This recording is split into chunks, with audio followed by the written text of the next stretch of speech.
বাপের সেবা মায়ের সেবা করি আমার মন, তাদের দোয়া পাওয়ার তরে সারাটি জীবন। বাপের পায়ে মায়ের পায়ে বেহেশত যে আমার, তাদের চোখে খুশির ঝলক আনে খুশবাহার, ওদের ঠোঁটে মিষ্টি হাসি হীরের দুটি মন, ওদের মন খুশি হলে আল্লাহ রাজি হয়। জানা আছেন শুনে নেন, মা আর বাপ শুধু একবার বলবে উফ আনতাহবাতা আমালুকুম, সমস্ত আমল বরবাদ হয়ে যাবে। কি ভাবছেন? ও সোনার ভাইরা আমার কানে জানা আছেন শুনে নেন, আল্লাহর নবীর কাছে সাহাবারা গেলেন, ইয়া রাসূলুল্লাহ খেদমত করব কার? নবীজি বললেন তোমার মায়ের। তারপরে কার? তোমার মায়ের। তারপরে কার? তোমার মায়ের। তারপরে কার? তোমার পিতার। মায়ের কথা তিনবার বললেন, বাপের কথা একবার বললেন। ও সোনার ভাইরা মাকে খেদমত করে, মা যদি কারোর থেকে থাকি মাকে খেদমত করুন, আব্বাকে খেদমত করুন। ভাইরা আমার তাদের কদম তলে দ্বারে জান্নাত রয়েছে। বৃদ্ধ বাপ আর মাকে যিনি সেবা করবেন, মা বাপ দোয়া করবেন, বিদ্যুতের থেকে আরো দ্রুত গতিতে দোয়া কবুল হয়ে যায়। বাপ মায়ের দোয়া সামনে আর কোনো দেয়াল থাকে না, কিছুই থাকে না, ডাইরেক্ট সরাসরি মহান রব্বুল আলামিন কবুল করে নেন। একটু জোরে বলুন না সুবহানাল্লাহ। বাপ আর মা এই দুটো সম্পদ যার আছে সেবা করুন, ভালোবাসুন, প্যার করুন। যদি কারোর বাপ মা থেকে থাকে, আমার সোনার ভাইরা আজ সমাজে এই কষ্টটা বয়স্ক মানুষরা উপভোগ করছে না, করছে না? একটু জোরে বলেন। বয়স্ক মানুষের উপভোগ করছে কত কষ্ট। ও সোনার ভাইরা আমাদের ওখানে ছেলে বাপের বিরুদ্ধে মামলা দায়ের করলো, পঞ্চায়েতের মেম্বারের কাছে গিয়ে বলল আমার আব্বা আমার জমি জায়গা কিছুই দেয় না, আলাদা করে দিয়েছে। মেম্বারের কাছে যখন বলল, মেম্বার কি প্রধান সাহেবের কাছে বললেন, প্রধান সাহেব তিনি কি করলেন, নোটিশ জারি করে দিলেন। এই নোটিশটা নিয়ে ছেলের ভাইরা আমার ছেলের বাপের কাছে পৌঁছে গেল। 3 দিনের ভিতরে পঞ্চায়েতে হাজির দিতে হবে। ভাইরা আমার এই চিঠিটা দেখে বাপ চিঠি দেখে আর বিবিকে ডাক দিয়ে বলছো, বিবি আমার বিরুদ্ধে তোমার ছেলে পঞ্চায়েত আপিল করেছে, দেখো প্রধান সাহেব আমাকে চিঠি পাঠিয়ে দিয়েছে, 3 দিনের ভিতরে পঞ্চায়েতে হাজির দেওয়া লাগবে। ও বিবি তুমি কি জানো, তুমি বলেছিলে একমাত্র ছেলে নেব নইলে মেয়ে নেব, তোমার একমাত্র ছেলে আজ আমার বিরুদ্ধে পঞ্চায়েত আপিল করেছে। ও বিবি আমাকে আজ কাঠ গলায় উঠতে হবে। ভাইরা আমার পঞ্চায়েতের প্রধান সাহেব যখন ডাক দিয়েছে চলে গেলেন।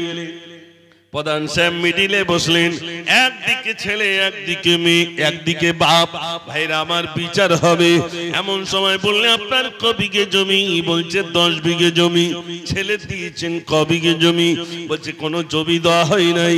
ভাইরা আমার প্রধান সাহেব বললেন ছেলে জন্ম দিয়েছেন, কি দিতে হয় আপনার কি জানা নাই? ছেলে জন্ম দিয়েছেন কি দিতে হয় জানো না? তাহলে কি দিতে হবে আপনি বলেন। বলে 8 বিঘে জমিতে দাও। আর তুমি বুড়ো বুড়ি কি করবা টাকা? ওই 2 বিঘে জমিলে চলে যাও। ঝান্ডা ধরতে পারবে বুড়ো না ছেলে? কথা বলে। ছেলে ধরতে পারবে, ওই তো পিছনে ঘুরতে পারবে, বুড়োর তো বয়স হয়ে গেছে, পারবে না। 8 বিঘে জমি, ঠিক আছে কোনো অসুবিধা নেই, আমার ছেলেকে দিয়ে দিলাম। সব তো ওর জন্যই করেছিলাম, সব তো আমার ছেলের জন্যই করেছিলাম। আপনি যা বিচার করে দিয়েছেন আমি তাতে খুশি। ও সোনার ভাইরা বিচার হয়ে গেল। মুরব্বী মানুষ তিনি বাড়িতে গেলেন, বিবিকে ডাক দিয়ে বলে বিবি শোনো, আমি তোমাকে ছোটবেলায় বিয়ে করে এনেছিলাম, তুমি যেমনি করে প্রথম থেকে সংসার করেছিলে, রান্না করেছিলে, আজও মনে হয় তোমাকে রান্না করে খাওয়াতে হবে। ও সোনার ভাইরা, একদিন নয়, দুদিন নয়, 1 বছর নয়, 2 বছর নয়, 7 বছর পার হয়ে গেল। বিবি একদিন স্বামীকে ডেকে বলে, স্বামী গো, 8 বিঘে জমি ছেলেকে দিয়ে দিলাম, কাতে কোনো দুঃখ নাই। আমার ছেলেটা একবার যদি মা বলে ডাকতো, আমার কলিজা খানা ঠান্ডা হয়ে যেত। আমাকে একবার মা বলে ডাকলো না, তোমাকে একবার আব্বা বলে ডাকলো না, আমরা কি কেউ না?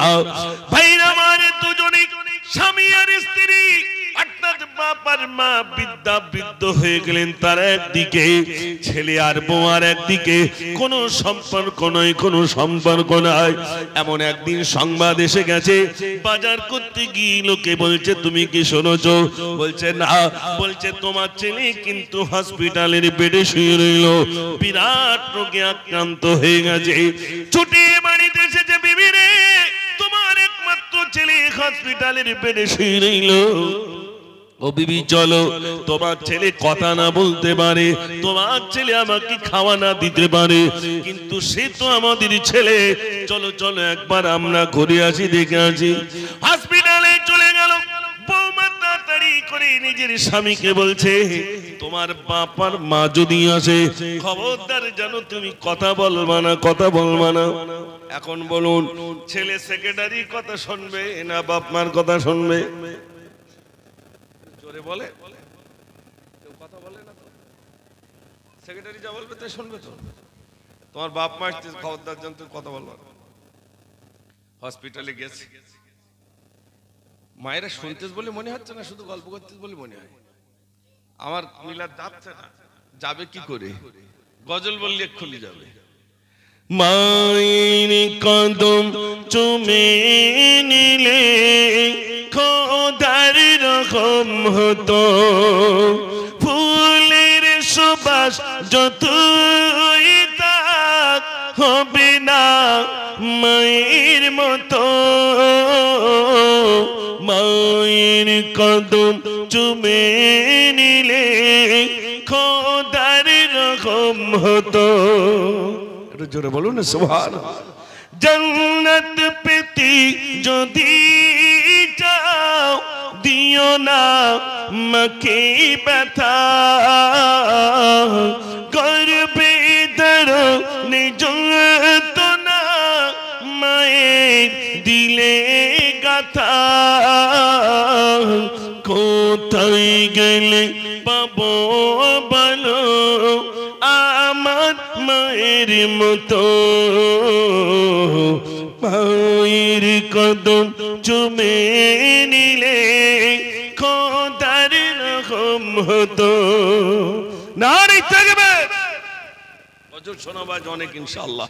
একটুখানি শোনেন ভাইরা, শেষের দিকে দেখেন, আমি অনেক গজল শোনাবো। তো যে কথা বলছিলাম, হসপিটালের বেডে, মনে আছে তো? হসপিটালের বেডে এবার দেখতে গেছে আব্বা, তোমার আব্বা এসেছে, একটু দেখো। তাকায় না, যদিও তাকাচ্ছে, কি হয়েছে আব্বা? কিচ্ছু বলে না। সেক্রেটারির কথা তো শুনতেই হবে, না তোমার সেক্রেটারি রেগে যাবে। আর এটা কিয়ামতের আলামত, এটা কিয়ামতের আলামত। বাপটার সঙ্গে কথা বললো না, মাটার সঙ্গে কথা বললো না। ও সোনার ভাইরা, হসপিটালের বেড থেকে নিচে এসে, হসপিটাল থেকে নিচে এসে মাটা বেহুশ হয়ে পড়ে গেলেন, মাথায় পানি দেওয়া হলো। মা কাঞ্চার বলছে, স্বামী গো, একবারের জন্য আমাকে মা বলে ডাকলো না। একবার যদি আমার ছেলেটি 10টি বছর পরে হসপিটালের বেডে শুয়ে রইল, দেখতে এলাম, একবার যদি আমাকে মা বলে ডাকতো, আমার কলিজা খানা ঠান্ডা হয়ে যেত।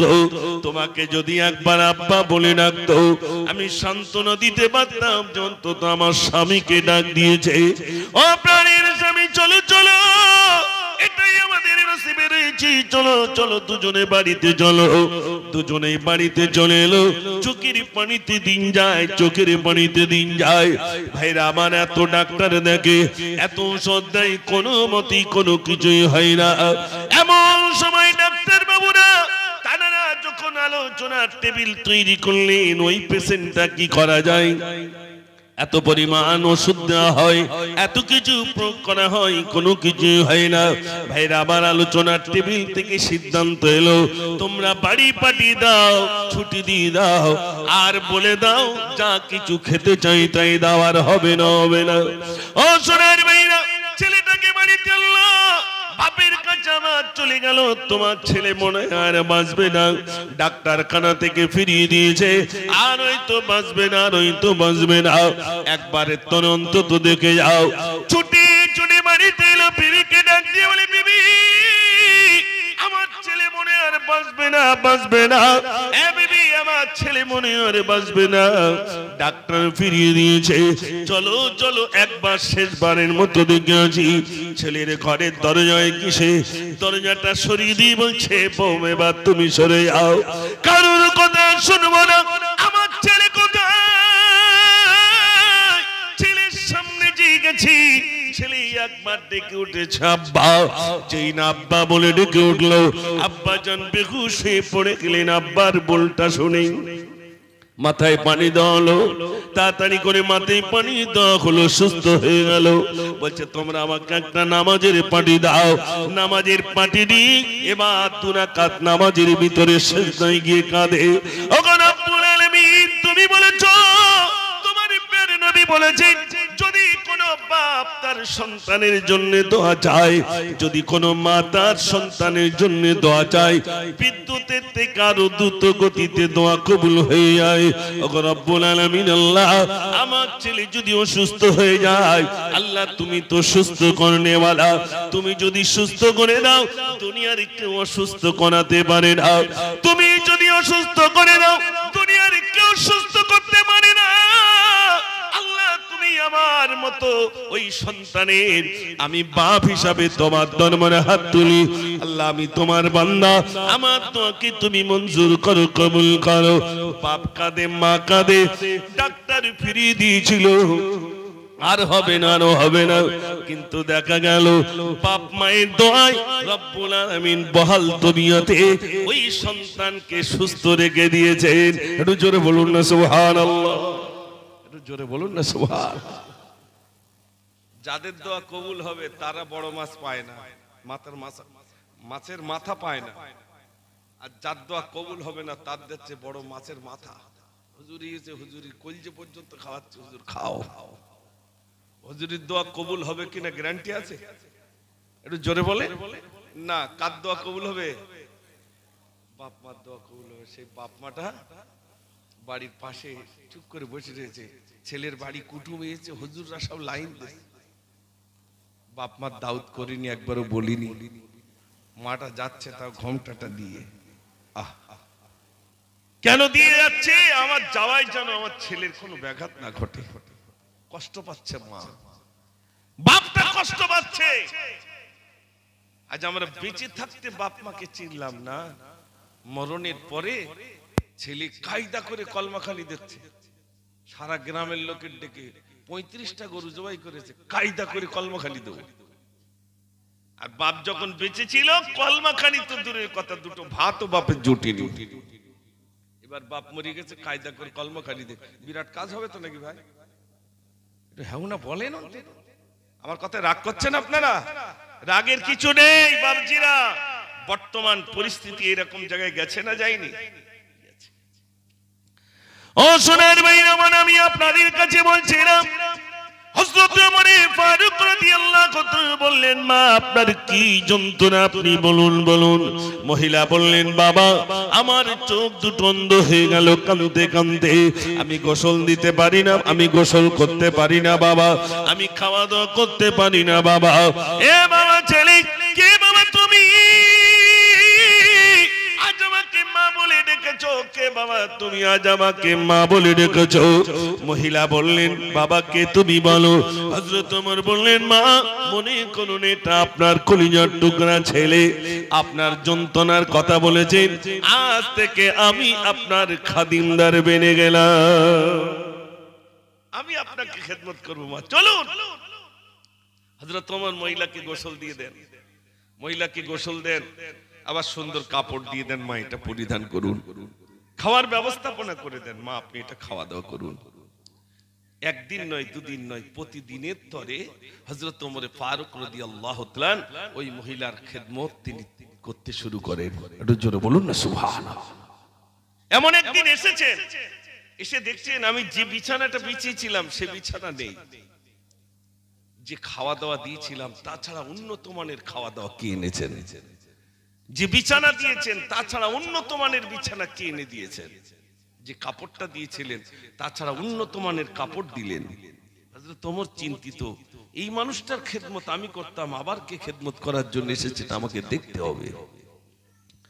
হযরত ওমর ফারুক রাদিয়াল্লাহু তাআলা তিনি নিজেকে লুকিয়ে রাখার জন্য একটি আড়ালে চুপটি করে নিজেকে গোপন রেখেছেন। কেউই মহিলার খেদমত করতে আসে দেখবো আমি। হঠাৎ দেখলেন এক ব্যক্তি আসলেন, ওই মহিলাকে গোসল দিলেন, সুন্দর কাপড় দিলেন, মা আপনি পরিধান করুন। এবার বিছানা দিলেন, মা আপনি কানে শুয়ে পড়ুন। এবার কিছু খাদ্য নিয়ে গালে তুলে তুলে খাওয়ালেন, আর কিছু খাদ্য মাথার পাশে রাখলেন, বালিশের পাশে। ও মা, খিদে লাগলে আপনি এটা খাওয়া দাওয়া করে নেবেন। যেই না চলে আসেন হযরত ওমর দুটো হাত লম্বা করে দাঁড়িয়ে গেলেন, দাঁড়িয়ে যান, দাঁড়িয়ে আন, এই মহিলার খেদমত করছিলাম আমি, আপনি আবার কোথা থেকে এসেছেন বলুন বলুন। তিনি বললেন, ওমর শোনো শোনো, তুমি যদি এই মহিলার খেদমত করে যদি জান্নাতের টিকিট সংগ্রহ করতে পারো, বলো বলো বলো, আমি আবু বকর এই মহিলার খেদমত করে কি জান্নাতের টিকিট সংগ্রহ করতে পারি না? একটু জোরে বলুন না সুবহানাল্লাহ। জোরে বলবেন না সুবহানাল্লাহ। বাপ আর মা যাদের আছে, জান্নাত দুনিয়ায় আছে ভাই, চলে গেছে জান্নাত চলে গেছে। এখানে যারা আছেন আমার যুবক ভাইরা একটু সত্য কথা বলবে। আপনি বসিরহাটে যাবেন কি কলকাতায় যাচ্ছেন, বাড়িতে মাকে বললেন না, মাকে বললেন না, নিজের বিবিকে বলে যাচ্ছেন, কিন্তু বুড়ি মানুষ হলে কি হবে, বৌমাকে জিজ্ঞেস করছে ছেলে কোথায় গেছে, শুনতে হবে না, একটু বলো না কলকাতায় গেছে, কখন আসবে, টাইম হলে আসবে, বলো না মা কখন আসবে, সন্ধ্যের দিকে আসবে। বলুন তো, সন্ধ্যা পার হয়ে যখন 8টা বেজে গেল, বাড়িতে ছটফট করবে কে, মা না বিবি? একটু জোরে বলেন। মা।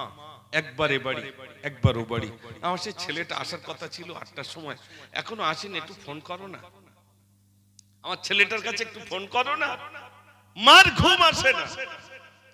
ও সোনার ভাইরা, বিশ্বাস করো, আমার মাও নাই।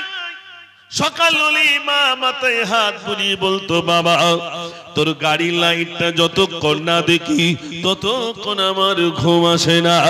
আমি মাকে বলেছিলাম, ও মা তুমি কি ঘুমাও না? মা বললে, বাবা কেমনে ঘুমাবো বল। এ বাবা কেমনে ঘুমাবো?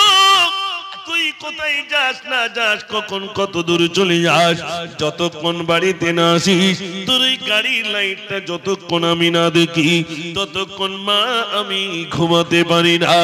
আমার মা দুনিয়া থেকে বিদায় হয়ে গেলেন। এখানে আপনারা যারা আছেন, আমি তো প্রতিদিন রাত 2টো, 2:30, 3টের সময় বাড়িতে যাই। এবার বলুন, আমার লাইটের অপেক্ষা কি আমার বিবি করবে? জোরে বলেন। আরো দেখবেন টাকা কম না বেশি, ঠিক বলছি না ভুল বলছি? ও সোনার ভাইরা, আর বসে থাকার কেউ নাই, একমাত্র মা। মা, এই জন্য মা নিয়ে আমি অনেক গজল লিখেছি। মা জননী, মা জননী, মা জননী গো, মা জননী, মা জননী, মা জননী গো, মা জননী, মা জননী, মা জননী গো, মা জননী, মা জননী, মা জননী গো। তুমি বিনা থাকতে পারি কেমনে বলো, কেমনে বলো, কেমনে বলো, মা জননী, মা জননী, মা জননী গো, মা জননী, মা জননী, মা জননী গো। নিরালতি একা একা আমি কেঁদে যাই, মামা বলে কাঁদি আমি বালিশ ভিজে যাই। নিরালাতি একা একা আমি কেঁদে যাই, মামা বলে কাঁদি আমি বালিশ ভিজে যাই। ও মা তুমি একটুখানি ডাকবে বলো, ডাকবে বলো, ডাকবে বলো, মা জননী মা জননী মা জননী গো, মা জননী মা জননী মা জননী গো।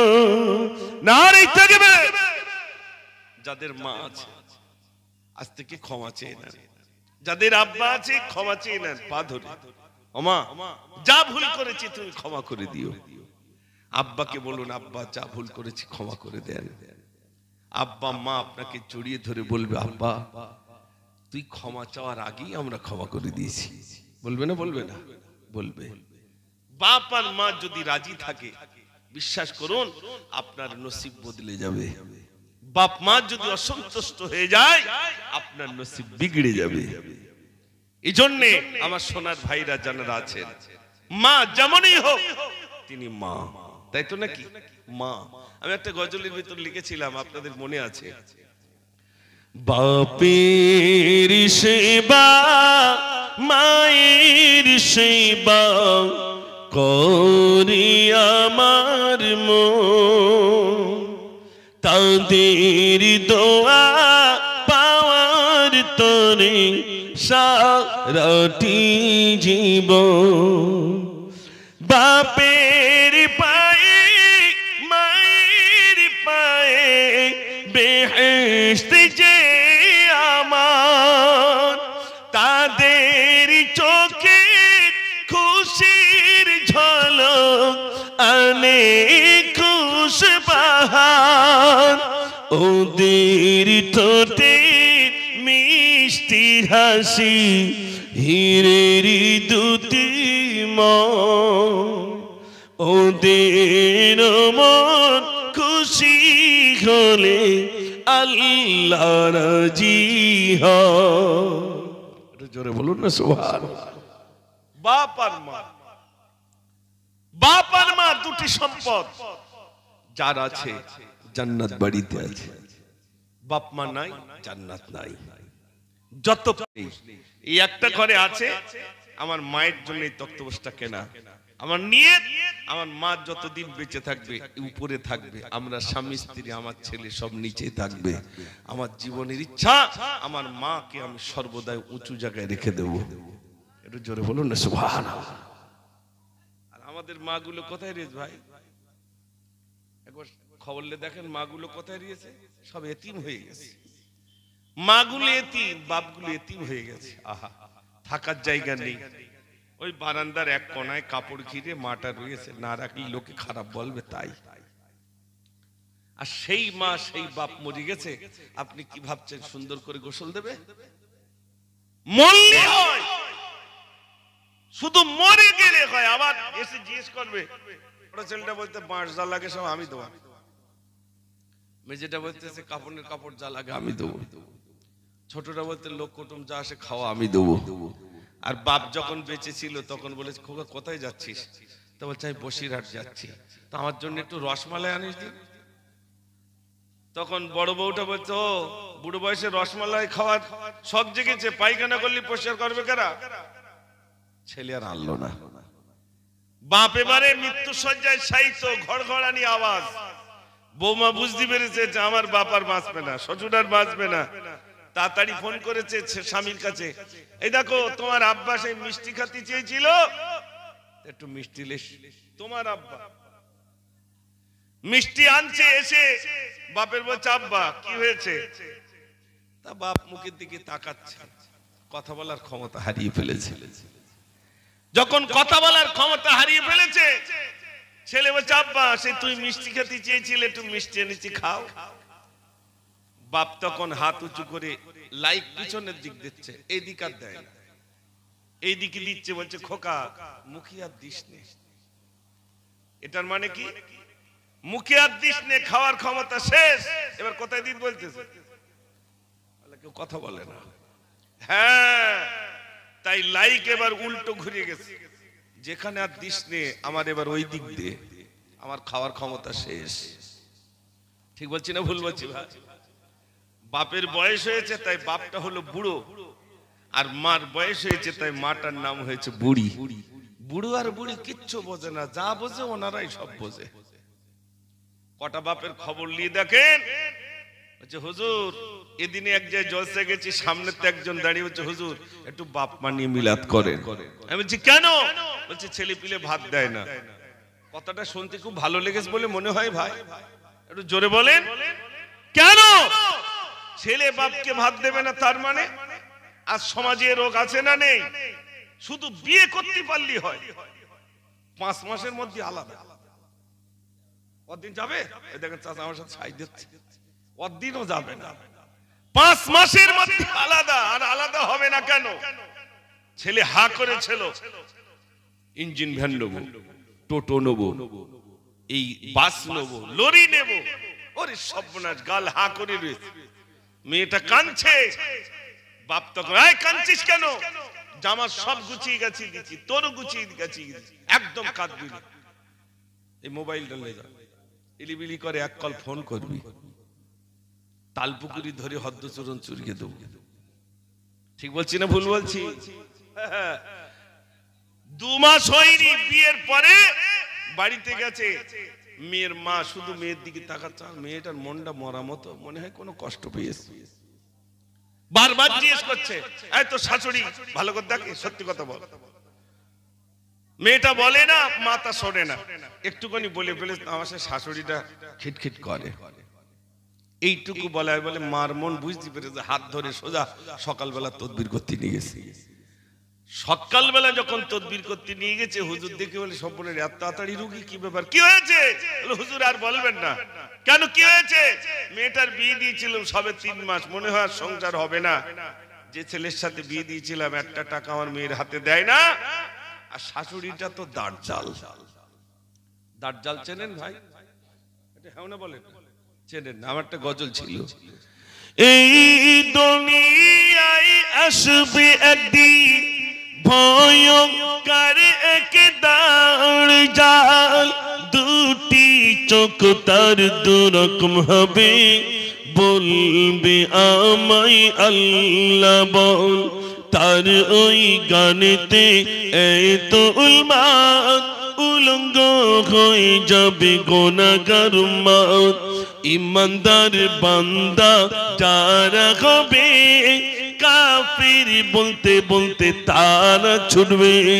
মুজাফা তুই মানবি না, কপাল তার নিশানা, মালিক জান্নাত পাবি না, মৌতের পরে ওই সঙ্গে কেহ যাবে না।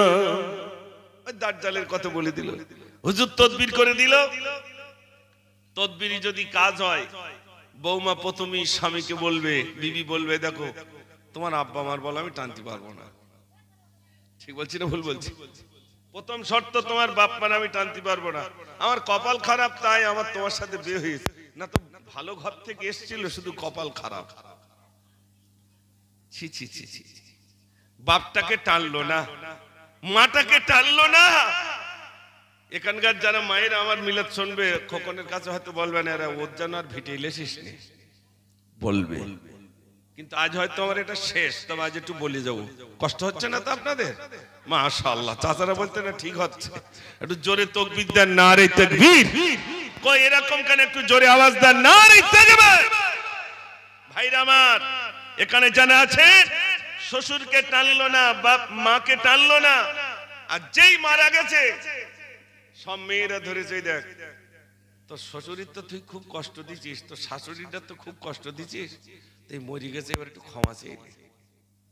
কখন ক্ষমা চাচ্ছে ভাই? একটু জোরে বল। মরে যাওয়ার পরে।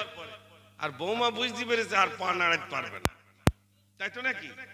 ঠিক পাত ধারে এসে দুটো হাত লম্বা করে বলো, মা আমি যা ভুল করেছি ক্ষমা করে দিও। শাশুড়ি তখন বলতে শুধু মরে গেছিস তাই না, তো পাটা কোথায় লিখতে বুঝতে পারতিস। ঠিক বলছি না ভুল বলছি? ঠিক মরে যাওয়ার পরে এবার ক্ষমা চাতি গেছো, আমার তো তুমি ক্ষমা করে দিও। শ্বশুর বলতেছে, মা তুই এইরকম সময় ক্ষমা চাতি আসলি, আমি মরে গেছি তারপর? বেঁচে থাকতে ক্ষমা চাইলে তো মাফটা করবো কি করে? আমার তো দরজা বন্ধ, আমি আর কিছুই করতে পারবো না। কিছু কিছু মহিলা এসে জিজ্ঞেস করো, তা আমাদের বাড়ি একটু জালি কি হয়? তো তখন বললে কি করে যায় বলো দিন, এই বুড়ো টানতে টানতে আমার হয়ে যাচ্ছে। বলে না ভাই, বুড়ো টানতে টানতে আমার দিন চলে যাচ্ছে, তো আমি কি করে তোমার বাড়ি যাই? বুড়ো টানতেস নাকি? বুড়ো আর বুড়ি টানতে টানতে সময় পার হয়ে যাচ্ছে। এইরকম ছেলে বা বোর মুখ থেকে যদি আওয়াজ হয় জান্নাত মানে মামুর বাড়ি, ট্রেনে উঠলে ওখানে চলে যাবে নাকি? অত সহজ?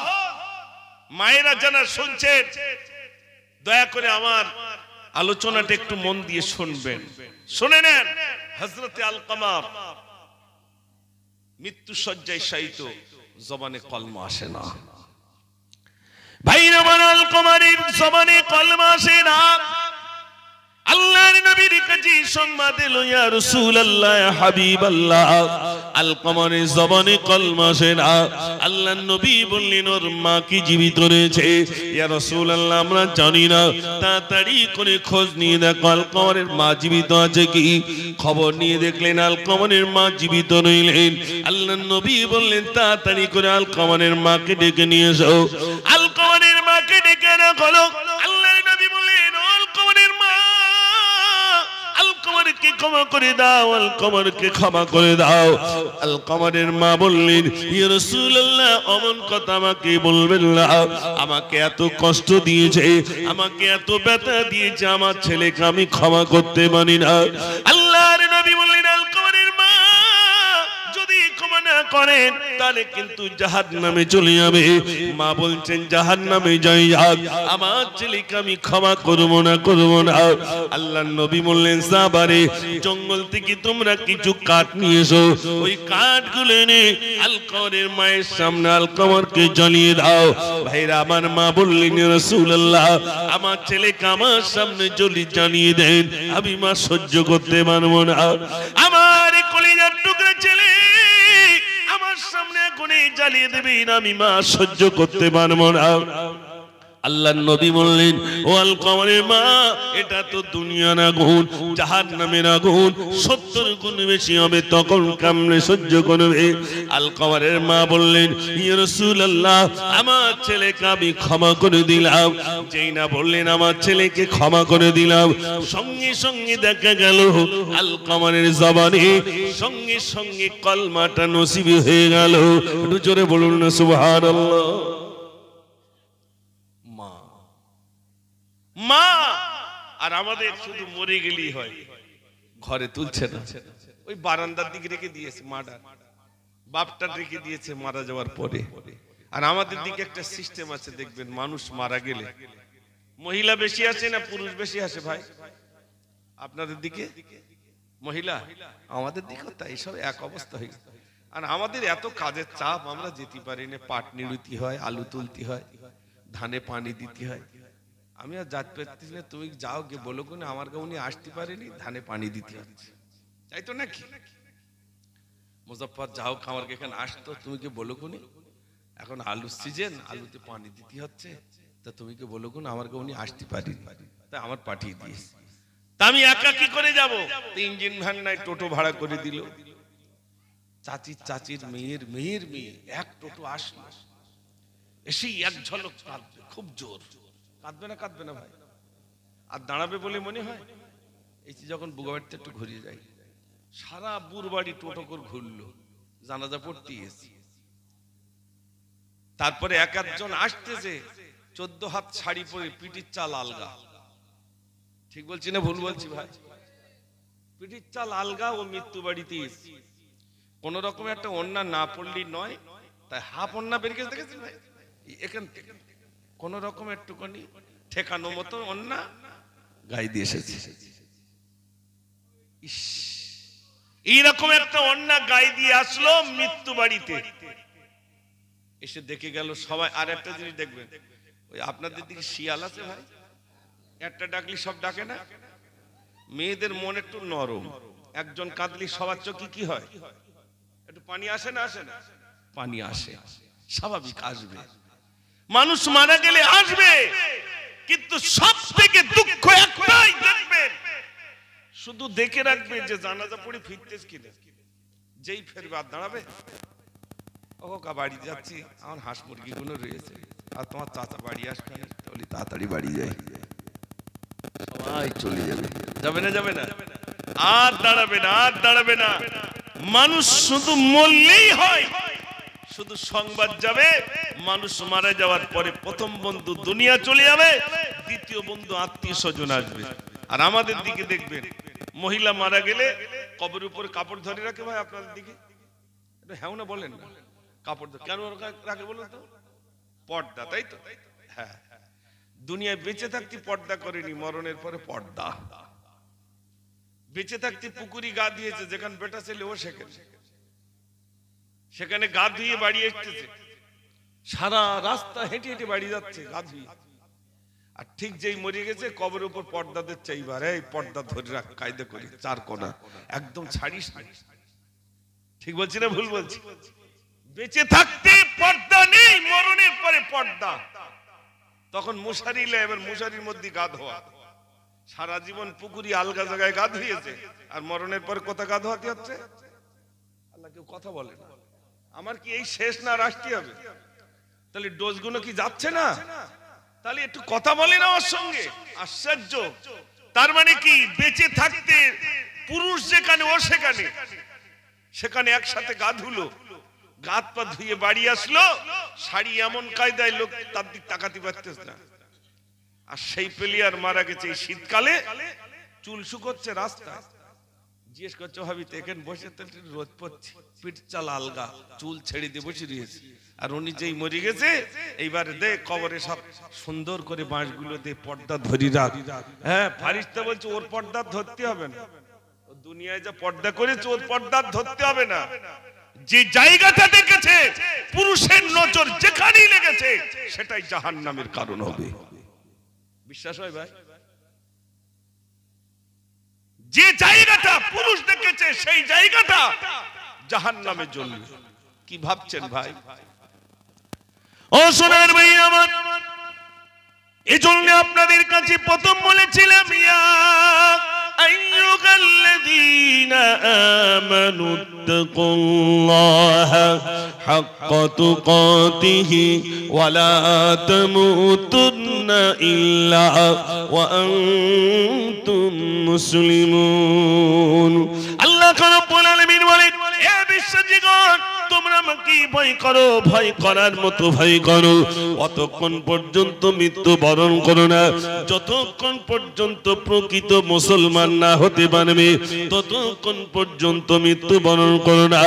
ও মা জননীরা, মা আপনারা যারা আছেন, আমার কথাগুলো একটু মন দিয়ে শুনবেন। মা, পর্দা করা হলো ফরজ।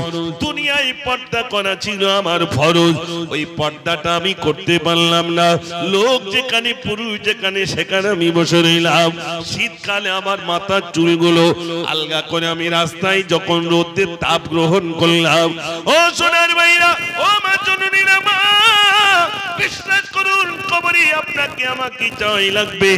আপনারা এই মিলাদ শুনেছেন, বক্তাদের মুখে শুনেছেন, হযরত আবু যার গফারি রাদিয়াল্লাহু তাআলা ভাইরা, আবার যখন ফাতিমাতুজ জাহরা রাদিয়াল্লাহু তাআলা কি কবরে শোয়ানো হয়, এ কবর তুমি কি জানো? তোমার কবরে কাকে দাফন করা হচ্ছে তুমি কি জানো? কবর থেকে গায়েবী আওয়াজ এসেছিল, আমি কাউকে চিনি না, আমি কাউকে চিনি না, যে আমল করে আসবে আমি তার সঙ্গে ভালো ব্যবহার করব, বদ আমল করে আসলে আমি তার সঙ্গে আমি বদ আমল করে তার সঙ্গে সেই রকম ব্যবহার করব। এখানে যারা আছেন, বিশ্বাস করুন, আমাদের মা জননী জানারা আমার বক্তব্য শুনছেন, আজ থেকে নিজের আবরুকে হেফাজতে রাখুন, নিজের চোখটাকে আপনি হেফাজতে রাখুন। ও সোনার ভাইরা, ও আমার মা জননীরা, প্রত্যেকের ভিতরেই ভাইরা আবার পর্দা করা এবং ছতর টাকা হলো ফরজ। কিন্তু বর্তমান দেখা যাচ্ছে, ও সোনার ভাইরা, নারীদের পায়ের গোড়ালির নিচে থেকে নিয়ে আর মাথার তালু পর্যন্ত ঢেকে রাখা হলো ভাইরা আমার ফরজ। আর পুরুষের জন্য নাভি থেকে, নাভির উপর থেকে হাঁটু পর্যন্ত ঢাকা ফরজ। কিন্তু বর্তমান দেখবেন, পুরুষেরা প্যান্ট পরে জুতোর তলায় ঢোকে, আর নারীরা প্যান্ট পরছে, পায়জামা পরছে। প্রণালীর উপরে। বর্তমান যাদের বিয়ে হয়নি ওরা আর কজনের সাথে কথা বলে, যারা লাইসেন্স পেয়ে গেছে 70 জনের সঙ্গে কথা বলছে, লাইসেন্স প্রাপ্ত। 3টে মেয়ের পরে আবার অন্য জায়গায় বিয়ে করে কোন স্বার্থে? তারপরে আবার একটা পেশেন্ট আসলো, সে পেশেন্ট এসে বলছে হুজুর আমার এই বাচ্চাটা একটু মাদ্রাসায় নিতে হবে, এতিম। তার মানে বলছে ওর বাপ আমার ছেড়ে চলে গেছে। দু রকম পেশেন্ট, বুঝতে পেরেছেন? একটা মেয়ে চলে গেছে আর একটা কে চলে গেছে? বাপ চলে গেছে। এই বাচ্চাগুলো আমাদের মানুষ করতে হয় ভাই, রাগ করবেন না। আচ্ছা বাপ ছেড়ে চলে গেলে সে এতিম হয়? একটু জোরে বলে, কি হলে এতিম হয়? মারা গেলে, মানে ছেড়ে দেওয়া এতিম। ওরা আবার নিজেরা বলে এতিম, এতিমের সংজ্ঞা তো বোঝে না। বাপ চলে গেল, একটা ছেলে বিবি রইল, তারপরে অন্যত্র বিয়ে করলো। বড় দুঃখের কথা বলছি, বড় যন্ত্রণার কথা বলছি। সমাজে এই আগুন দাউ দাউ করে চলছে, আপনি খবর নিয়ে দেখেন। আমরা ওই জায়গায় থাকি তাই জানি। তাই আমার সোনার ভাইদের কাছে অনুরোধ, আপনাদের কাছে অনুরোধ, এমনটি কখনোই যেন না হয়, কখনোই যেন না হয়। ও সোনার ভাইরা মায়েরা, ইসলামী আকীদা যদি আপনার ভিতরে থাকে, আল্লাহর ভয় যদি থাকে, নবীর সুন্নাহ যদি থাকে, ঘর থেকে যখন বার হবে তখন নিজের আব্রুকে হেফাজত করে, অর্থাৎ পর্দা নিয়ে সে যখন বাইরে যাবে কোনো অসুবিধা নেই। আপনি বাজারে ঘাট করতে পারবেন, আপনি ব্যবসা করতে পারবেন, আপনি বাজারে গিয়ে সবজি কিনে আনতে পারবেন, তবে সেটা পর্দা সহিত যেতে হবে। ও সোনার ভাইরা, আপনার বিবি কিন্তু বাজারে গিয়ে সবজি কিনে আনতে পারবে, বাড়িতে এসে রান্না বান্না করতে পারবে, হাট থেকে টমেটো কিনে আনতে পারবে, পিপি কিনে আনতে পারবে, পয়সা কিনে আনতে পারবে, সব কিছু করতে পারবে, কিন্তু পর্দা সহিত যেতে হবে। কিন্তু বর্তমান আমাদের মেয়েরা বাজারে যায় পর্দা সহিত যায় না পর্দা বিহীন যায়? জোরে বলে, পর্দা বিহীন যাচ্ছে, পর্দা নেই। আর আমাদের বেটা ছেলে তো সব চোখে ছানি পড়িয়েছে, আমরা কিচ্ছু মানে লুঙ্গি শাড়ি কিচ্ছু চিনি না, যা চেনে সব মহিলারা। আমি প্রায় বলি যে আমাদের বেটা ছেলে সব চোখে ছানি পড়ি। একটা বাইক কিনতে যাচ্ছে, তাও গিন্নিটা সাথে করলে যাচ্ছে, চলো তুমি রং পছন্দ করবা। আপনাদের এলাকার কথা বলছি, দুর্গাপুর ভালো, আমি অন্য জায়গার কথা বলছি না, তো বলবেন এরার জন্য ভিটেইলে শেষ নেই। ভাইরা, এই যে বক্তব্য রাখছি, অনেকে মনে করছেন না একটু মনে ঠিক হবে, ঠিক হবে না। এ তো পানা পুকুরে ঢিল মারার মতো। পানা পুকুরে ঢিল মারলি ক্ষণেকের জন্য পানা কি হয়, আর ঢিল মারা বন্ধ হলি আবার এক জায়গা হয়ে যাবে। তো ও বলতেস বলুক, আমার যা করার আমি তাই করব। ও সোনার ভাইরা, আমি গজল শোনাব, একটুখানি শুনুন। শেষ কথা আপনাদের কাছে বলে যায়, এখানে যত যুবক ভাইরা রয়েছেন, যত মায়েরা রয়েছেন, আমার আলোচনা যারা শুনছেন, বাড়িতে যদি শ্বশুর থাকে, শাশুড়ি থাকে, বিশ্বাস করুন মা, আপনার শ্বশুর শাশুড়িকে সেবা করুন। যদি আপনি আপনার শ্বশুর শাশুড়িকে সেবা করতে পারেন, বিশ্বাস করুন যত আপনার জন্য দোয়া করবে ভাইরা, আবার ওই দোয়াটা, বাপ মায়ের দোয়াটা বিদ্যুতের থেকে আরো দ্রুত গতিতে কবুল হয়ে যাবে। আল্লাহর নবী সাল্লাল্লাহু আলাইহি সাল্লাম মসজিদ নবী শরীফে বসা, এমন সময় হালিমাতুস সাদিয়া একটা বৃদ্ধা তখন হয়ে গেছেন, একটা লাঠি নিয়ে তুত্তুর করে আল্লাহর নবীর কাছে যে হাজির। আল্লাহর নবী সাল্লাল্লাহু আলাইহি সাল্লাম দাঁড়িয়ে গেলেন, সাহাবারা জিজ্ঞাসা করলেন, ইয়া রাসূলুল্লাহ, একটা বৃদ্ধা মহিলাকে দেখে আপনি দাঁড়িয়ে গেলেন, আবার গায়ের চাদরটা বিছিয়ে দিলেন বসবার জন্য। আল্লাহর নবী বললেন, অমন বলো না, উনি অন্য কেউ নন, উনি হলেন আমার দুধমা হালিমাতুস সাদিয়া। তাই সেই যেই না তিনি এসেছেন, আমি নবী দাঁড়িয়ে গেলাম, আর আমার মায়ের জন্য আমার গায়ের চাদরটা আমি বিছিয়ে দিয়ে বসার জায়গা করে দিলাম। একটু জোরে বলুন না সুবহানাল্লাহ। লোকের সামনে নিজের মাটার মা বলতে চাচ্ছে না, বাপটার বাপ বলতে চাচ্ছে না, যেটা আমার আব্বা, এটা আমার মা, চেনাতে চাচ্ছে না। ছেলে বিরাট জমিদার হয়ে গেছে, বিরাট কিছু মান সম্মানের ব্যাপার। কুটুম এসেছে তা মাটার, তুমি যেন সামনের দিকে এসো না, আমার তো একটা মান সম্মান আছে। ছি ছি ছি ছি, মাটার সামনে আসতে নিষেধ করছে, তুমি এসো না, আমার মান সম্মানে লাগবে। ওই ছেলে বিরাট মানে মা দোয়া করবার সঙ্গে সঙ্গে কবুল হয়ে যাবে, তাই তো? কবুল হবে। মক্কা শরীফের একটা ইমাম সাহেব তিনি বলছেন, আমার মা আমার জন্য বদদোয়া করেছেন। যখনই আমি বাড়িতে দুষ্টুমি করতাম, আমার মা আমাকে বলতে, যা আল্লাহ যেন তোর মক্কার ইমাম বানিয়ে দেন। মায়ের বদদোয়ায় আল্লাহ আমাকে মক্কার ইমাম বানিয়ে দিয়েছেন। জোরে বলুন না সুবহানাল্লাহ। আমাদের দিকের মারা দোয়া করে, তবে সন্তানের জন্য এই দোয়া করে, তুই লরির তলায় পড়, তুই খানায় পড়, আমি যেন বেঁচে থাকতি তোর মরা মুখ দেখি। এরকম বলে না ভাই? অনেক মা মরা মুখ দেখে, মার দোয়া কবুল হয় না, হয় না? অনেক মা এই দোয়া করে। আমার মায়েদের বলবো, মাই এমন দোয়া করবেন না, কষ্ট দিক ছেলের জন্য এই দোয়াটা করবেন না, সন্তান শেষ হয়ে যাবে, বরবাদ হয়ে যাবে। মা যদি দোয়া করে দেয়, মুজাফফরের দোয়া কবুল হবে কিনা এর কোনো গ্যারান্টি আছে ভাই? একটু জোরে বলেন। গ্যারান্টি নেই। আমি খোকনের বাড়িতে এসেছি, খোকন যদি বলে হুজুর একটু দোয়া করে দেবেন, আরে খোকন আমার বলবে কেন দোয়া করে দেবেন? আমার দোয়া তো কবুল হবে, গ্যারান্টি নেই। কিন্তু খোকনের আম্মা যদি দোয়া করে, গ্যারান্টি আছে না নেই? মা দোয়া করে দেবে, সন্তানের নসিবটা বদলে যাবে। জোরে বলুন না সুবহানাল্লাহ। যেখানেই যাবেন মাকে শুধু একটু বলে যাবেন, মা আমি যাচ্ছি, একটু দোয়া করো। ও সোনার ভাইরা আমার, এজন্য আমি আপনাদের কাছে বলে যাই, আমি মুজাফফর প্রতি বছর আপনাদের খিদমতে আসি, বিশ্বাস করুন মহব্বত করে আসি। আমি দেখেছি আমার স্নেহভাজন খোকন তার ভাইরা মিলি মা বাপের জন্য এবং আত্মীয় স্বজন যা চলে গেছেন সুন্দর ইন্তজাম করেন, বহু টাকা তারা খরচা করেন। কিন্তু সোনার ভাইরা আমার, আল্লাহ রাব্বুল আলামিন এদের জন্য তাদের উত্তম জাযা নসিব করেন। বাপের জন্য, মায়ের জন্য একবার নয়, দুইবার নয়, অনেক ছেলে এরকম করে, বাপের কাজটা আমি কমপ্লিট করে দিলাম। কি করে দিয়েছো? বলছে একটা কলমাকানি করে দিলাম, কলমাকানি করে দিলাম, 4 দিন করে দিলাম, বাপের কাজ সমাপ্ত করে দিলাম। এখানে যারা আছেন সত্য কথা বলুন, 4 দিনের অনুষ্ঠান করলেন, কলমাকানি করে দিলেন, বাপের কাজ সমাপ্ত হয়ে গেল। এই কথাটা কি ছেলে বলে? বলুন, বাপের কাজ কি ছেলে সমাপ্ত করতে পেরেছে? পেরেছে? পারবে না। কিন্তু কি বলে, বাপের কাজটা সমাপ্ত করে দিস কলমাখানি। আর কলমাখানিতে তো যাই আমরা যারা, আলহামদুলিল্লাহ, সেই 12টা না বাজলি তো যাই, গিন্নি মনে করে দেয় আজ কলমাখানি যাও তাড়াতাড়ি, তা তাড়াতাড়ি ছুটি আসে।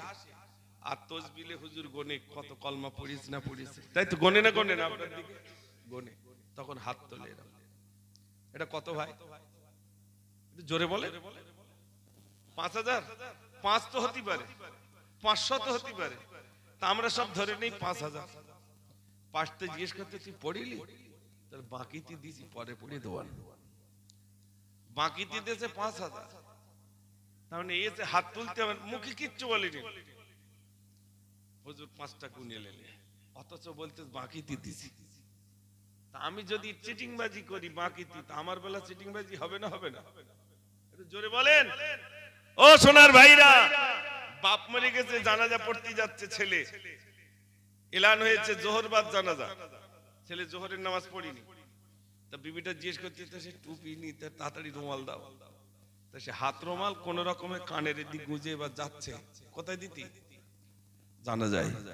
জানা যায় গিয়ে দাঁড়ালো, ইমাম সাহেব বলছে তোমার আব্বা মারা গেছে, তা তুমি এসে বলো আমার বাপ যা অন্যায় করেছে, ত্রুটি করেছে, আপনাদের সঙ্গে লেনদেনের দিক দিয়ে যাই কিছু করুক, আল্লাহর রাস্তায় ক্ষমা করে দেন। আর যা টাকা পয়সা পাবে আপনারা বলুন, আল্লাহর রাস্তায় আমাকে বলবেন দিয়ে দেবো। এই কথাটা তুমি বলো। ছেলে বলে আমি বলতে পারবো না, তুমি একটু বলে দাও। বলে না, বলে না ভাই। ভাগের বেলার ইমাম সাহেবের ডাকে, হুজুর দোকান কোন দিকটা লোবো, জমিটা কোন দিক লোবো? তখন বলে 1 ইঞ্চি ছাড়ছি না, ছাড়বো না, 1 বিঘে ছাড়বো না। ভাগের বেলা ছেলে বুঝতে পারলো ভালো, কিন্তু বাপটার ওই জানাজার সামনে গিয়ে একবারও বলতে পারলো না আপনার আল্লাহর রাস্তায় আমার আব্বাকে ক্ষমা করে দেন। কানতে কানতে ছেলে বলবে আল্লাহর রাস্তে ক্ষমা করে দেন, আজ আমি আসামি হয়ে আমার বাপের হয়ে আপনাদের কাছে ক্ষমা চাইছি, আপনারা ক্ষমা করে দেন। গায়ের মানুষ বলবে যাও আল্লাহর রাস্তে ক্ষমা করে দিলাম। যেই বলবেন ক্ষমা করে দিলাম, আল্লাহ বলবেন বান্দা আমি আল্লাহ, আমিও তোমাদের জীবনের ত্রুটিগুলো আমি রব্বুল আলামিন ক্ষমা করে দিলাম। জোরে বলুন না সুবহানাল্লাহ। তাহলে জানাজায় গেলে লাভ আছে না লস? একটু জোরে বলেন। লাভ। আর পাঠাচ্ছি কার?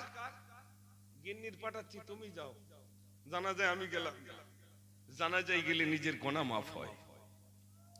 ও সোনার ভাইরা, মুমিন ব্যক্তির যদি জানাজা পড়তে পারে, মুমিন ব্যক্তি যদি কবরস্থ হয়, কিছু ফেরেশতা এসে বলে আল্লাহর বান্দা শোনো, তোমার জানাজা নামাজ যারা পড়তে এসেছিলেন, আল্লাহ রাব্বুল আলামিন তাদের জীবনের ত্রুটিগুলো আল্লাহ রাব্বুল আলামিন ক্ষমা করে দিয়েছেন। ও সোনার ভাইরা, বসিয়া হুজুর তানার কিতাবের ভিতর লিখেছেন, তাসাউফ তত্ত্বের ভিতর লিখেছেন, এবং ভাইরা আমার এই যে দাফন কাফনের একটি কিতাব রইল, আল্লামা হুজুর কিতাবের ভিতর লিখেছেন। ও সোনার ভাইরা, মানুষ ইন্তেকালের পরে মুমিন ব্যক্তি কি করে তোমরা বুঝবিনি মুমিন, বসিয়া হুজুর লিখেছেন মুমিন ব্যক্তির নিশানা হলো ইন্তেকালের পরে তার নাকের মাথাটা হালকা ডান দিকে বেঁকে যাবে, কপাল থেকে চাওয়াল থেকে ঘাম ঘাম হবে, তখন বুঝতে পারবে ইনি হলেন প্রকৃত মুমিন। একটু জোরে বলুন না সুবহানাল্লাহ। মুমিন কি করে বুঝবে? তার নাকের মাথা হালকা ডান দিকে বেঁকে যাবে, কপাল থেকে চাওয়াল থেকে ঘাম ঘাম হবে, তখন বুঝতে হবে ইনি হলেন প্রকৃত মুমিন। একটু জোরে বলুন না সুবহানাল্লাহ। আর আমাদের মাথা ঘুরতে চায় না। ইমাম সাহেব বলে, ইমাম সাহেব কাবার দিক ঘুরিয়ে দেন। সারা জীবন ক্লাবের দিক নজর ছিল, আজকের নজর কি কাবার দিক যাবে ভাই? তা কেউ কথা বলে না। কি করে যাবে? কি করে যাবে? সারা জীবন ওর দিকে নজর নিয়ে আর মল্লিক পরে ইমাম সাহেব গিয়ে বলছে বিসমিল্লাহি ওয়া আলা মিল্লাতি রাসূলিল্লাহ, আল্লাহর নামে নবীর দলে দিয়ে দিলাম। ফেরেশতা বলছে আর নবীর দলে দিতে হবে না, সারা জীবন তাসের দলে ছিল। তাসের দল বোঝেন? এখানকার লোকের কথা বলছি না, কিন্তু আমি চৈতলের কথা বলছি। এখানকার কথা বললে আমার বাড়ি যাওয়া হবে না, দেখে দেখে আমার গা বলে গেছে না। অনেকে বলে এর শুধু গজল বলবে, তোরা সর্বনাশ করতিস কেন? গজল বললে কি লিকসারাই হবে ভাই? এর হাওয়া দেওয়া হবে। আমি হাওয়া দেবো ইনশাল্লাহ, তবে একবার আওয়াজ জোরে দিলে ইনশাল্লাহ হবে। সবাই মিলে একটু জোরে আওয়াজ দেন না, নারে তাকবীর। আর একটু জোরে দেন, নারে তাকবীর। শোনেন তাহলে বিসমিল্লাহি ওয়া আলা মিল্লাতি রাসূলিল্লাহ, কবরে যখন শোয়ানো হয় আল্লাহর নামে নবীর দলে উঠাইয়া দিলাম, আল্লাহর নামে নবীর দলভুক্ত করে দিলাম। তা আমি মরার আগে আল্লাহর দলে ছিলাম বলে মনে হয়? মরার আগে তো আল্লাহর দলে ছিলাম না, মরার আগে তাসের দলে, মরার আগে জোয়ার দলে, মরার আগে মদের দলে, মরার আগে টিকিটের দলে। আর যেই মরে গেলাম ইমাম সাহেব বললেন বিসমিল্লাহি ওয়া আলা মিল্লাতি রাসূলিল্লাহ, আল্লাহর নামে নবীর দলভুক্ত করে দিলাম। অত সহজে চলে গেল ভাই? না। এজন্য সজাগ হতে হবে। আল্লাহ পাক যেন সুমতি দান করেন। সবাই বলুন আমিন, সবাই বলুন আল্লাহুম্মা আমিন। আমি এবার কিছু গজল আপনাদের কাছে শোনাবো ইনশাআল্লাহ। একবার দরুদ শরীফ পড়ুন, আল্লাহুম্মা সাল্লি আলা, সবাই পড়ে, ওয়া আলা আলি সাইয়্যিদিনা। এতগুলো মানুষ একটু জোরে আওয়াজ দিয়ে পড়েন, আল্লাহুম্মা সাল্লি আলা, সবাই পড়ে, মাওলানা মুহাম্মদ ওয়া আলা আলি সাইয়্যিদিনা। ऐसा जिगंबद वाले मंज़ूर दुआ करना, जब वक्त नज़र आए दीदार अता करना। ऐ नूर खुदा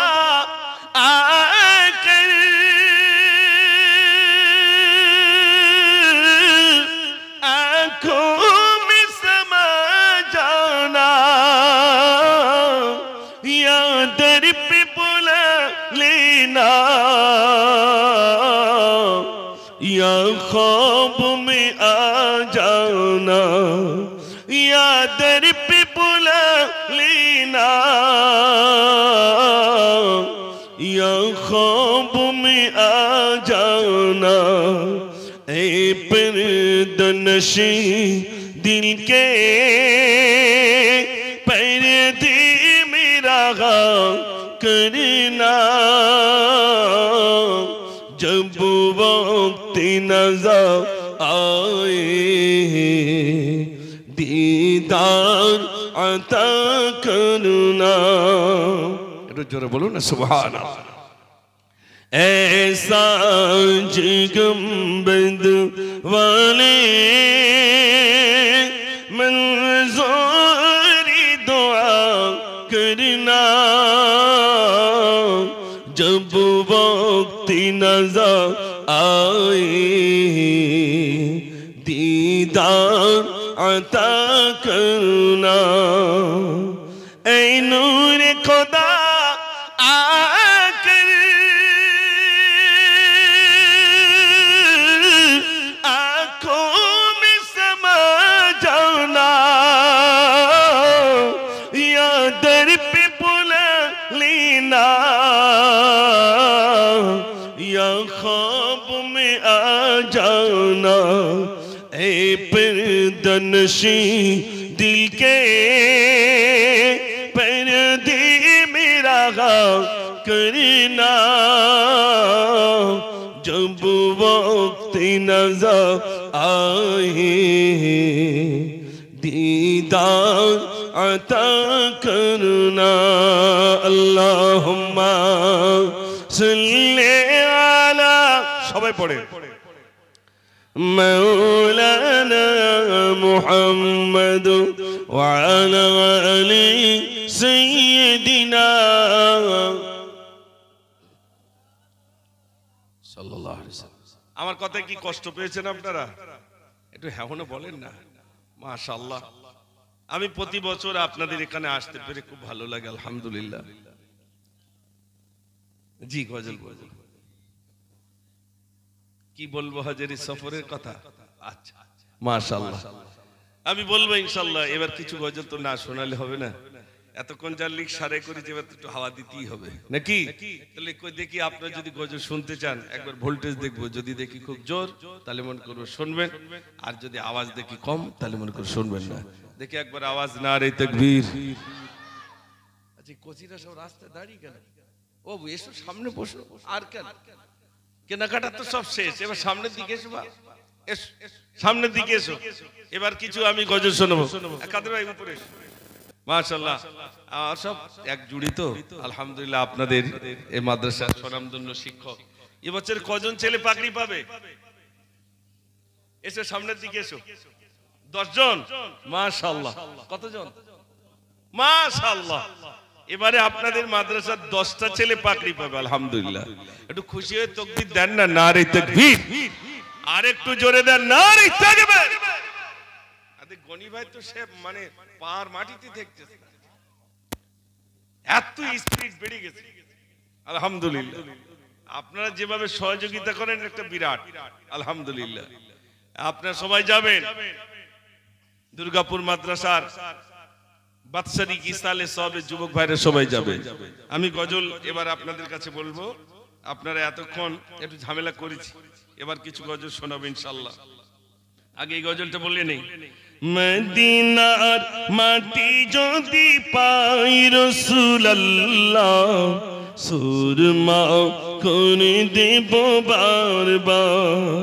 মদিনার মাটি যদি পাই রাসূলুল্লাহ সুরমা করে দেব বারবার যদি যেতে নাহি পাই সোনার মদিনায় যদি যেতে নাহি পাই সোনার মদিনায় দিও দেখা স্বপ্নে ও গো রাসূলুল্লাহ সুরমা করে দেব বারবার মদিনার মাটি যদি পাই রাসূলুল্লাহ সুরমা করে দেব বারবার মদিনার পান চেয়ে থাকি প্রতিদিন একে একে দিন যায় ভাঙে মনোবল ডানা মেলে পাখি যায় পাক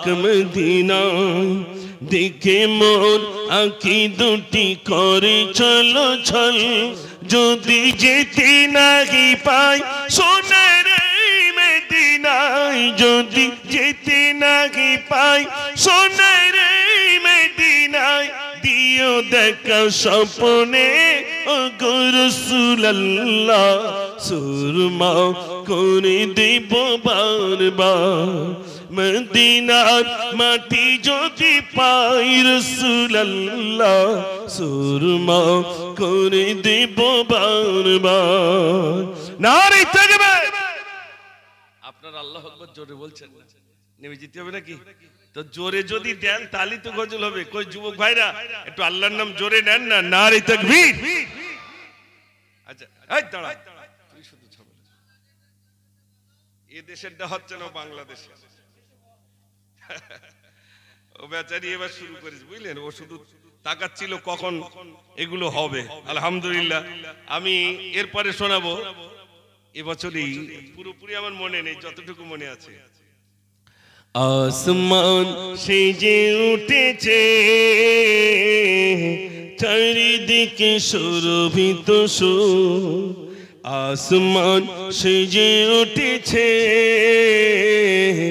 চারিদিকে সুরভিত সুর আসবে জিরাগাবার কায়নাতি সরকার ডাকে এসেছে তো প্রভু ইয়া রাসূল ইয়া রাসূল বলি বারে বাংলার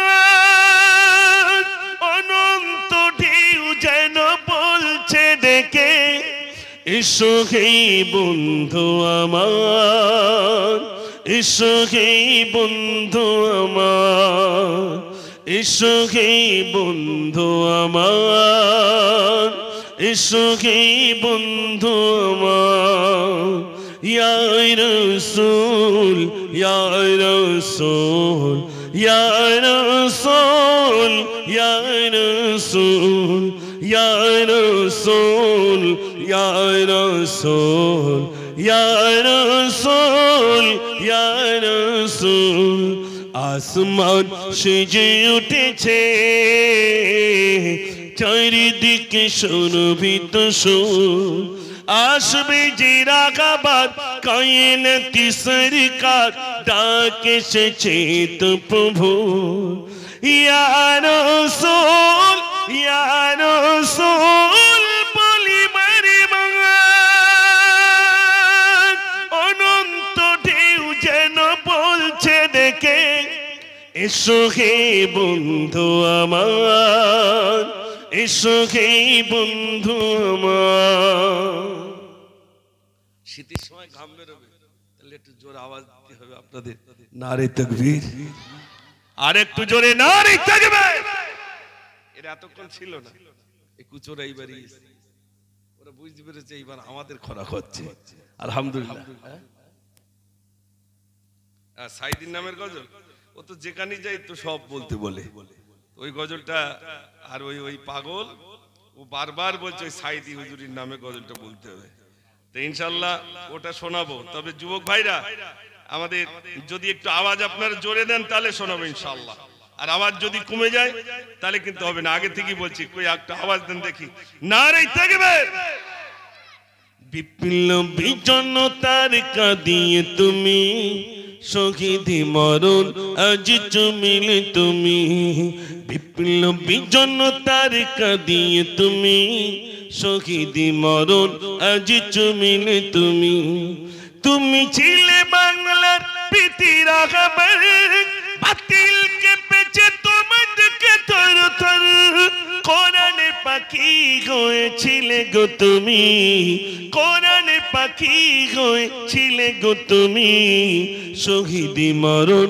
আজ চুমিলে তুমি শহীদি মরণ আজ চুমিলে তুমি বিপ্লবী জনতার কাঁদিয়ে তুমি শহীদি মরণ আজ চুমিলে তুমি জান্নাতি হেসে দিয়ে চলিলে তুমি আল্লামা সাইদি মরণি তুমি জান্নাতি মেহমান হবে গো তুমি জান্নাতি মেহমান হবে গো তুমি শহীদি মরণ আজ চুমিলে তুমি শহীদি মরণ আজ চুমিলে তুমি বিপ্লবী জনতার কাঁদিয়ে তুমি শহীদি মরণ আজ চুমিলে তুমি কারাগারে কাটালে 13টি বছর জনগণ দিলেতে পেয়েছো কদর তুমি যে ছিলে মোদের নয়নমণি তুমি যে ছিলে মোদের নয়নমণি শহীদি মরণ আজ চুমিলে তুমি শহীদি মরণ আজ চুমিলে তুমি বিপ্লবী জনতার কাঁদিয়ে তুমি শহীদি মরণ আজ চুমিলে তুমি বিপ্লবী জনতার কাঁদিয়ে তুমি শহীদি মরণ আজ চুমিলে তুমি নারে তাকবীর। এটা যুবকদের মনের কোণে আল্লামা মরহুম আল্লামা দিলওয়ার হোসেন সাঈদী হুজুর তিনি আমাদের থেকে বিদায় হয়েছেন কিন্তু তানার তাফসীর তানার আওয়াজ আজ আমাদের কানে ভাসে ভাসে না যার কারণে এই গজলটা আমি আপনাদের কাছে শুধু নয় উপহার স্বরূপ আমি লিখলাম আলহামদুলিল্লাহ আল্লাহ যেন কবুল করেন সবাই বলুন আমিন। আমার এই লেখা গজলটি যদিও আমাদের ইন্ডিয়ায় আমরা যতভাবে সুন্দরভাবে বলতে পেরেছি এটা বাংলাদেশে এত সুন্দরভাবে বলা যাবে না বললেই সর্বনাশ।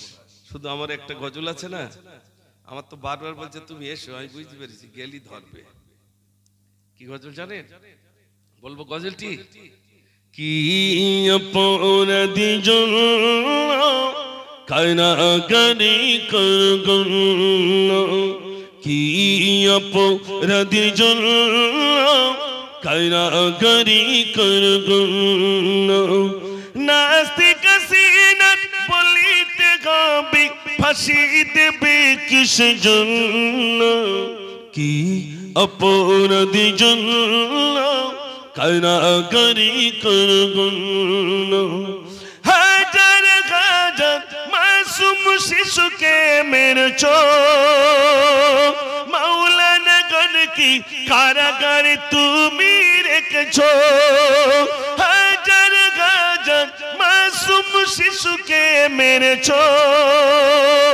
মাওলানা গণ কি কারাগারে তুমি রেখেছো জবাব হাসিনা দিতে তো হবে জবাব হাসিনা দিতে তো হবে এই কর্মের জন্য কি অপরাধী জন্য কারাগারে করগণ কি অপরাধীর জন্য কারাগারে করগণ নারে তাকবীর। আমার চুল পেকে গেছে মাথার চুল পেকে গেছে আর বলতে পারি না তারপরেও মাঝে মাঝে আবদার করে সেই আবদার রাখা যায় তারপরেও আপনাদের কাছে বলছি আলহামদুলিল্লাহ এখানে অনেক ভাইরা রয়েছেন অনেক জায়গায় আল্লাহ নিয়ে গেছেন আমি বলি কাঁচা যখন ছিল চুল তখন আনেননি আর এখন পেকে গেছে আর এখন নিয়ে আসলে আমি মাঝে মাঝে বলি আলহামদুলিল্লাহ আপনাদের এই এলাকায় বিশেষ করে সেই আম বাগান থেকে শুরু করে এমন দিন ছিল আমাকে শুধু বলবে গজল বার আমি রেগে যাব এটা হতো না ভাই আপনারা দেখেছেন এখন আর রাগি না কেন ভালো এই জন্য আর অসুবিধা হয় না আলহামদুলিল্লাহ। তো আপনাদের কাছে এতক্ষণ যাবত গজল বললাম আর কিছু বক্তব্য রাখলাম আর কি বলতে হবে নাকি আর দুটো একটা আর বাপজি একটা বলেছে ওই গজলটা একটু বলি ইনশাআল্লাহ শেষ করব। আর আমার পরে আপনারা দেখেছেন বা এই রাস্তা দিয়ে যিনি গেছেন আপনারা সবাই সচক্ষে দেখেছেন মুসান্নবীর আবার কি গজল কার মুখে শুনেছে হয়তো তো যাই হোক মুসান্নবীর কি গজলটা তুমি বলো এক বলি না তো কি করে বুঝবো হ্যাঁ তা কোনটা তো সেটা বলতে প্রথম লাইনটা কোনটা বের করে বন্ধ করে দিস বলতে ও হযরত ঈসা নবী ও তাহলে তো বলতে মুসা নবী ও হযরত ঈসা নবী এক সঙ্গীকে নিল এটা দূর দেশে যাবেন বলে 3টি রুটি নিল। সেই ঘটনাটা একটি রুটি নিয়ে হুজুর সঙ্গীকে দিল, আর দ্বিতীয় রুটি নিয়ে হুজুর নিজে খাইল। তৃতীয় রুটি শুনিয়ে হুজুর সঙ্গীকে বলিল, যতন করে রেখ রুটি খুদা পেলে দিও। হযরত ঈসা নবী এক সঙ্গীকে নিল, দূর দেশে যাবেন বলে 3টি রুটি নিল। সব তো মনে থাকে না। আর আমার ইউটিউবার, আমার তো কি বলবো, ইউটিউবার ভাইরা শুধু মনে করছে নতুন হলেই ভালো হয়, কিন্তু আমি নতুন কি দেব। তারপরে অল্প করে আপনাদের কাছে বলেছি, আমার এরকম ইচ্ছা নেই যে আমি হাফ বলে ছেড়ে দেবো, কিন্তু কিছু করার নেই, আমার পুরো মুখস্থ নেই, যার কারণে। আর সেসব গজলের প্রোগ্রাম হলে আগে যেরকম খাতা খতিয়া আনতাম, এখন আর ওসব আনা হয় না। তারপরেও বলছি আর একটা নতুন গজল।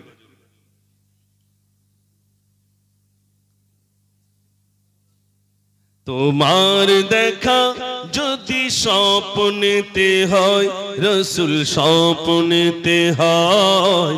তোমার দেখা যদি স্বপ্নেতে হয়, রসুল স্বপ্নেতে হয়। তোমার দিদার আশায় মনে জ্বালা হয়, মোর মনে জ্বালা হয়। তোমার দেখা যদি স্বপ্নেতে হয়, রসুল স্বপ্নেতে হয়। তোমার ইশারা রসুল চাঁদকে দিলে চাঁদ টুকরা হলো। তোমার পরশ পেয়ে কাফির বেদীন তারা ঈমান পেল। তোমার গন্ধ যদি ফুলে দেওয়া হয়, ফুল সুরভিত হয়। তোমার দেখা যদি স্বপ্নেতে হয়, রসুল স্বপ্নেতে হয়। তোমার দেখা যদি স্বপ্নেতে হয়, রসুল স্বপ্নেতে হয়। দিনের দাওয়াত তুমি ছড়িয়ে দিলে, তাই দিশারি পেল। কাফের বেদীন সব তোমাকে পেয়ে আল আমিন উপাধি দিল। তোমার অমীয় বাণী, তোমার অমীয় বাণী হৃদয়ে আমার সুর সঙ্গীত হয়। তোমার দেখা যদি স্বপ্নেতে হয়, রসুল স্বপ্নেতে হয়। তোমার দেখা যদি স্বপ্নেতে হয়, রসুল স্বপ্নেতে হয়। তোমার দিদার আশায়, তোমার দিদার আশায় মনে জ্বালা হয়, মোর মনে জ্বালা হয়। তোমার দেখা যদি স্বপ্নেতে হয়, রসুল স্বপ্নেতে হয়। নারে তাকবীর। আল্লাহ জানো প্যারা নবী সাল্লাল্লাহু আলাইহি সাল্লামের দিদার আল্লাহ আমাদের স্বপ্ন যোগে নসিব কবুল করেন, সবাই বলুন আমিন। জি, আমি 2 ঘন্টা যাবত, মানে 2 ঘন্টা আমার টাইম ছিল, আর মিনিট 5 মতো রয়েছে। আলহামদুলিল্লাহ, আর 2টি গজল বলি, ইনশাআল্লাহ ইতি করে দেবো। তবে এই 2টি গজল বলার পূর্বে একবার আওয়াজ দেখবো, যদি দেখি খুব জোর তাহলে মনে করবো ইনশাআল্লাহ শুনবেন, আর আওয়াজ যদি কমে যায় আরো একবার বলছি ইনশাআল্লাহ তাহলে কমে যাবে। একবার আওয়াজ সবাই মিলে জোরে দেন, নারে তাকবীর। হাসান হুসেন দুই সিতারার হঠাৎ খেয়াল হলে, ছুটে এসে উঠতো তারা কমলিওয়ালার কোলে। কয় গে তুরে সুর মামাটি চার নয়নে আকা, রোজ নিশিদিন দু কপালে চাঁদ দিতে নূর টিকা। সূর্যমুখী সোনার মালা পরিয়ে দিত গলা,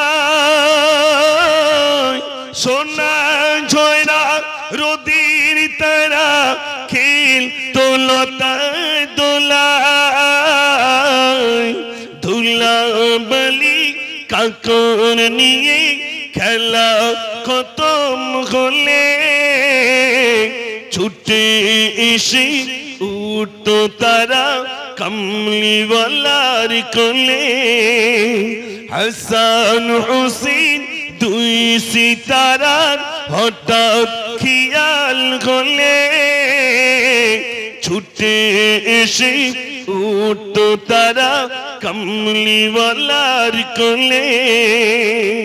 নারে তাকবীর। আমি তো যা গজল বলছি আমার পরেই তো শাহনাজ ভাই আসছেন আলহামদুলিল্লাহ। আর গতকালকে তো সাইফুদ্দিন আমিন অনেক গজল বলেছি, তারপরে আর আমার মুখ থেকে শোনার প্রয়োজন আছে? তারপরেও আলহামদুলিল্লাহ আমার অনেক যুবক ভাই তারা কিছু গজল শুনবার জন্য উপস্থিত রয়েছেন। আমি এবার শেষ গজলটি বলবো, আর বাপজি একটি গজল বলতে বলেছেন। কি গজল? কি বলবো হাজেরি সফরের কথা, স্মৃতিগুলো সব চোখে ভাসে। এটাই তো খোদার মেহমান তওয়াব করে 120টি রহম জরে। কি বলবো হাজেরি সফরের কথা, স্মৃতিগুলো সব চোখে ভাসে। দুইটি কাপড় হাজি পরিধান করে সুন্নাতুল ইহরাম নামাজ পড়ে উমরার নিয়তে চলে হাজি। দুনিয়ারি মায়া সবই ভুলে কি বলবো হাজেরি সফরের কথা, স্মৃতিগুলো সব চোখে ভাসে। একবার আওয়াজ দেন সবাই, নারে তাকবীর। আমি আপনাদের কাছে অনুরোধ করব, আজ আমাদের স্নেহভাজন খোকন, তার জন্য দোয়া, এবং তার ভাই আত্মীয় স্বজন যারা আছেন সবার জন্য দোয়া করবেন, বিশেষ করে তার আব্বা জানের জন্য। আল্লাহ পাক যেন তার কবরটাকে নূরে ভরপুর করে দেন, সবাই বলুন আমিন। এই যে প্রোগ্রামটা প্রতি বছর আমার তো মনে হয় প্রায় 70-80 হাজার টাকা খরচ, নাকি 70-80 হাজার টাকা খরচ প্রতি বছর এটা করে থাকেন, তাই তো নাকি ভাই? এই বিরাট টাকা ভাই ভাই মিলে সুন্দর ইন্তজাম করেন, এটা একটা বিরাট পাওনা। ছেলে হিসাবে যে দায়িত্বটা ছিল সেই দায়িত্ব পালন করার স্বার্থে আমরা দোয়া করি আল্লাহ যেন তার শরীর সুস্থ রাখে, কাজে কারবারে আল্লাহ যেন বরকত নসিব করেন, সবাই বলুন আমিন। তার এক ডাকে অনেক আলেম ওলামারা হাজির হয়ে যান। আপনাদের গ্রামে তার কি আচার ব্যবহার আমি জানি না, তবে আলেমদের সঙ্গে তার যে ব্যবহার, বিশেষ করে আমার এই ভাইকে এবং আপনাদের এই মাদ্রাসার বিশেষ করে যিনি পরিচালক আমার গনি ভাইকে যেভাবে মহব্বত করেন, ভালোবাসেন, আরো আলেম ওলামাদেরকে আমার তো যা ভালোবাসে আমি সেটার কি বলবো, আমাকে যা মহব্বত করে আমি এটা বলতে পারি না, এত পরিমাণ মহব্বত করে। আজকের দিনে আমি দুটো অন্য জায়গায় কোথাও দাওয়াত নিই না, শুধুমাত্র তার বাড়ি আসার জন্য একটাই করে রেখে দিই যে অন্য কোথাও যাব না। এই যে মহব্বত, আমরা দোয়া করি আল্লাহ রাব্বুল আলামিন আলেমদের সঙ্গে যে মহব্বত, কাল কিয়ামতের দিন এরকম আলেম ওলামাদের সাথে যেন তার হাসর নাসর করেন, সবাই বলুন আমিন। আপনার দোয়া করবেন আল্লাহ যেন তার পাঞ্জেখানায় নামাজি বানিয়ে দেন, সবাই বলুন আমিন। আমরা বারবার বলি তোমাকে নামাজ পড়তে হবে, সে আমাদের সঙ্গে ওয়াদাও করেছে নাকি যে ইনশাআল্লাহ নামাজ পড়ো, আস্তে আস্তে হবে। আপনারা সবাই দোয়া করেন আল্লাহ পাক যেন তাকে এবং তার ভাইদেরকে সকলকে পাঞ্জেখানায় নামাজি আল্লাহ যেন বানিয়ে দেন, সবাই বলুন আমিন। আমার সোনার ভাইরা, এখানে অনেক যুবক নওজোয়ান এসেছেন, তার এই মনের তামান্না, মনের আশা এবং মাকসুদ, তার ছোটবেলা থেকে এরকম সুন্দর জলসা দেওয়ার মনের যে চাহিদা, যে ইচ্ছা, আজ থেকে নয় অনেক দিন থেকে, তো সেই অনেক দিন থেকে তার এই চাহিদাটা ছিল, আল্লাহ যেন তা পুরা করেন, সবাই বলুন আমিন। বলিস তো উর্দু গজল একটুক্ষণ আগে বলিস না, ऐसा जिगम्बद वाले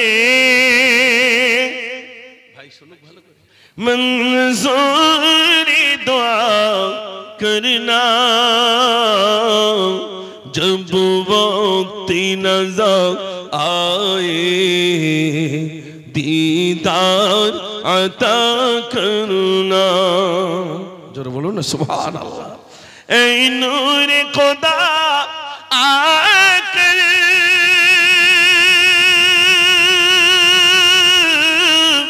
आँखों में समा जाना या दर पे बुला लेना या ख्वाब में आ जाना ऐ पर्दनशी दिल के पर्दे मेरा करना जब वक्त नज़र आए दीदार अता करना नारे तकबीर ও খোকনবার বড় ভাই মাশাআল্লাহ জি কোনটা এই গজল ওই এই মেন হলে অল্প অল্প করে বলছি কেন জানেন এ রাগ করবেন না এই শেষ বলতে ও আনতে গেলে সব খাতা খতিয়ান দর কটা মনে রাখবো বলেন দিন ভাই এইবারে আপনারা আগে দায়িত্ব দিয়েছিলেন একটা মাদ্রাসা এখন দায়িত্ব দিয়েছি দুটো মাদ্রাসা এখন দুটো মাদ্রাসার দায়িত্ব একটা ছেলেদের একটা মেয়েদের দায়িত্ব দিন দিন বেড়ে যাচ্ছে আপনাদের আমি একটা দাওয়াত দিয়ে যাই ওদিক তো যাওয়া হয় চৈতলের দিক যাওয়া হয় ভাই হ্যাঁ না বলেন অন্তত না সব বসে আটবো চৈতলের দিকে যদি যান মাশাআল্লাহ আমার যুবক ভাইদেরকে দাওয়াত দিয়ে যাচ্ছি 8 এবং 9 ফাল্গুন ইসালে সওয়াব আমি কি করি আপনাদের জন্য একটা চায়ের স্টল করি একটা পানের স্টল করি একটা কফির স্টল করি আর ছোলা মুড়ি তো আছেই ঢুকলেই আলহামদুলিল্লাহ এবং আমার টাকা দেওয়ার জন্য আপনাদের ডাকছি না আমি শুধু ডাকছি আপনারা যাবেন আমার চতুর্ধারে হিন্দু ভাইরা রয়েছে আপনারা যদি যান তাহলে আমার হিন্দু ভাইরা বলবেন না মাদ্রাসার প্রতি মুসলমান ভাইদের দরদ আছে তাই তো নাকি ভাই আমি শুধু চাইছি আমার যুবক ভাইদেরকে আপনারা যদি চান আমি খুব খুশি হব আলহামদুলিল্লাহ ডাক দিলেই আমাকে পাবেন আগে একটি মাদ্রাসা পরিচালনা করার সুযোগ ছিল এখন আরেকটা মাদ্রাসা সেটা বালিকা মাদ্রাসা করতে পেরেছি আলহামদুলিল্লাহ আপনারা যাবেন দেখে আসবেন একবার দেখবেন টাকা পয়সাগুলো নিয়ে কি করি না করি একটু দেখে আসবেন আলহামদুলিল্লাহ আমার শাহনাজ ভাই আসছেন একটু জোরে তাকবীর দেন নারে তাকবীর আর একটু জোরে দেন নারে তাকবীর আলহামদুলিল্লাহ আলহামদুলিল্লাহ